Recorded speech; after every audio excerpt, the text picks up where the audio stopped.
You guys will find that you have passions, and having a passion is a gift. I think we all have passions, and you don't get to choose them. They pick you, but you have to be alert to them. You have to be looking for them. And when you find your passion, it's a fantastic gift for you because it gives you direction, it gives you purpose. You can have a job, or you can have a career, or you can have a calling.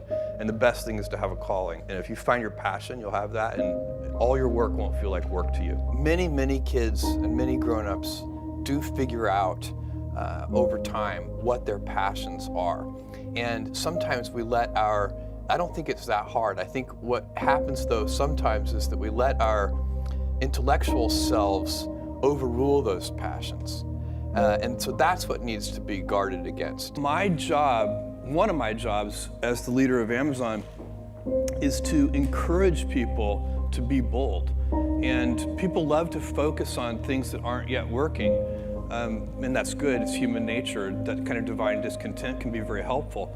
But it's incredibly hard to get people to take bold bets. And you need to encourage that. And if you're gonna take bold bets, they're going to be experiments, and if they're experiments, you don't know ahead of time whether they're going to work. Experiments are, by their very nature, prone to failure, but big successes, a few big successes, compensate for dozens and dozens of things that didn't work.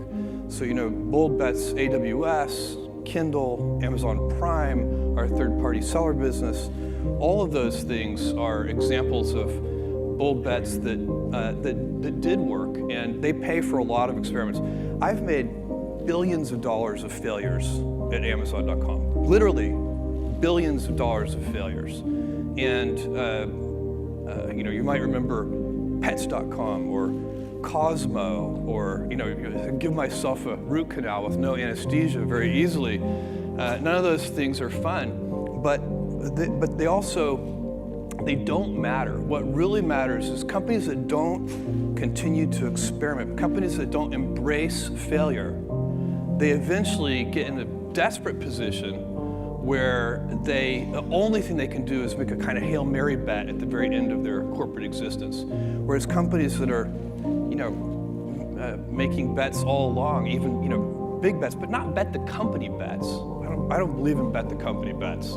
That's when you're desperate. That's the last thing you can do. It's not, you could be out of work and have terrible work-life balance.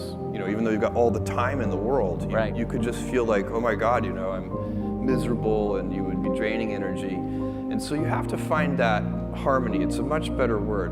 And I think for most people, it's about meaning. People want to know that they're doing something interesting and useful. And for us, because of the challenges that we have chosen for ourselves, we get to work in the future. And it's super fun to work in the future for the right kind of person. You need to be nimble and robust. So you need to be able to take a punch, and you also need to be quick and innovative and doing new things at a high speed. That's the best defense against the future. And you have to always be leaning into the future. If you're leaning away from the future is going to win every time. Never, ever, ever lean away from the future. We all have adversity in our lives. I doubt if you really, if you know somebody, any friend or anybody that you talk to, there's no lack of adversity. And by the way, that's good, because it's what teaches us how to get back up. You fall down, you get back up. It always happens. And you get certain gifts in life, and you want to take advantage of those. But I guess my advice on adversity and success would be to be proud not of your gifts, but of your hard work and your choices. So you may be the kinds of gifts you get in life. You might be really good at math. It might be really easy for you. That's a kind of gift. But practicing that math and taking it to the next step, that could be very challenging and hard, and take a lot of sweat. That's a choice. You can't really be proud of your gifts because they were given to you. You can be grateful for them and thankful for them. But your choices, you choose to work hard. You choose to do hard things. Those are choices that you can be proud of. Being an inventor requires, because the world is so complicated, you have to be a domain expert. I mean, in a way, even if you're not at the beginning, you have to learn enough so that you become a domain expert. But the danger is once you become a domain expert, you can be trapped by that knowledge. And so inventors have this paradoxical ability to have that, 10,000 hours of practice and be a real domain expert and have that beginner's mind.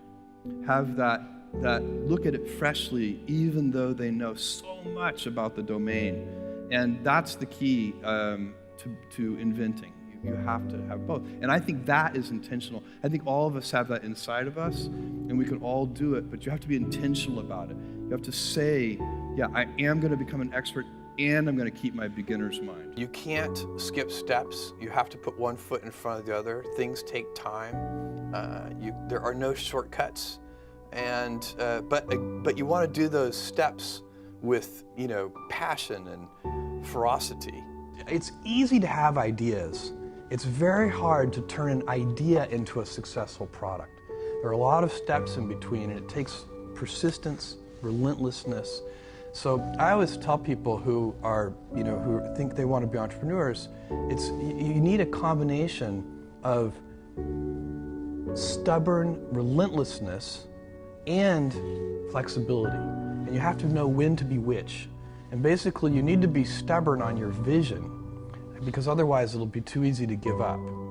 But you need to be very flexible on the details, because as you go along pursuing your vision, you'll find that some of your preconceptions were wrong, and you're going to need to be able to change those things. So I think taking an idea successfully all the way to the market and turning it into a real product that people care about and that really improves people's lives is a lot of hard work. Don't try to chase what is kind of the hot passion of the day.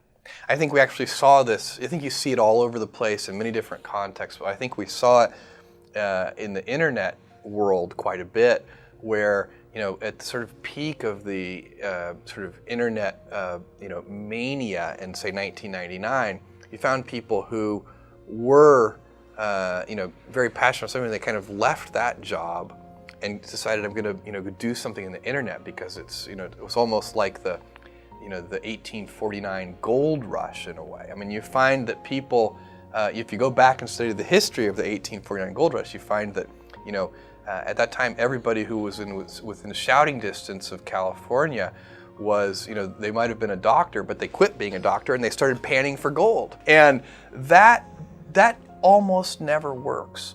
And even if it does work, according to some metric, financial success or whatever it might be, I suspect it leaves you ultimately unsatisfied.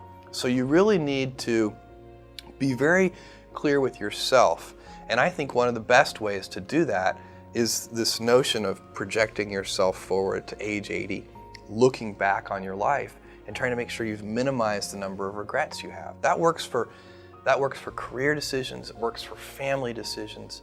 Do you want? I have a 14-month-old son, and it's very easy for me to, if I think about myself when I'm 80, I know I want to watch that little guy grow up. And so I don't want to be 80 and think, shoot, I missed that whole thing, and I don't have the kind of relationship with my son that I wished I had, and so on and so on. So if you think about that, so I guess another thing that I would recommend to people is that they always take a long-term point of view. And I think this is something about which there's a lot of controversy. There's a lot of people, and I'm just not one of them, believe that you should live for the now. I think what you do is you think about the great expanse of time ahead of you and try to make sure that you're planning for that in a way that's going to leave you ultimately satisfied. So this is the way it works for me. And I mean, everybody needs to find that for themselves. So I think there are a lot of paths to satisfaction, and you need to find one that works for you.